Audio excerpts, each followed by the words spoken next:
Why does the law enforce some promises, but not others? In English contract law, the answer often lies in one powerful concept: consideration. Consideration is the lifeblood of a legally binding agreement. Without it, even the most sincere promise remains a mere statement of intention with no legal force. In this episode, we explore what consideration truly means, how courts analyze it, why it matters in real life, and the cases that shaped the doctrine into what it is today. Consideration refers to something of value exchanged between the parties. The classical definition from Curry v. Mesa describes it as a benefit to one party or a detriment to the other. Consideration may be money, goods, services, a promise to act, or a promise to refrain from acting. Whatever its form, it must carry legal value. First, consideration must move from the promisee. Only someone who provides consideration can enforce the promise. This principle appears in Tweddle v. Atkinson, where a husband could not enforce his father-in-law's promise because he had given no consideration. The case shows that rights cannot pass to someone who did not take part in the exchange. Second, consideration must be sufficient, but it does not need to be adequate.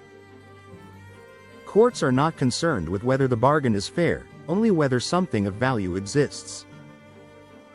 This was demonstrated in Thomas v. Thomas, where a widow was allowed to remain in her home for £1 a year. The amount was small, but legally sufficient. Third, past consideration is not valid consideration. If the act occurs before the promise is made, the promise is unenforceable. In McArdle, family members improved a house and were later promised payment.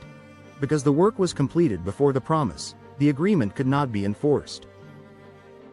Fourth, performing an existing public duty does not usually count as consideration unless additional obligations are undertaken.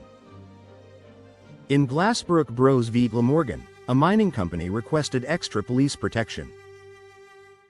The police went beyond their ordinary duty, and the promise of payment was enforceable. Fifth, performing an existing contractual duty can amount to good consideration when it provides a practical benefit to the other party. This modern, commercially realistic principle arises from Williams v. Roffey Bros. Builders were promised extra payment to finish on time.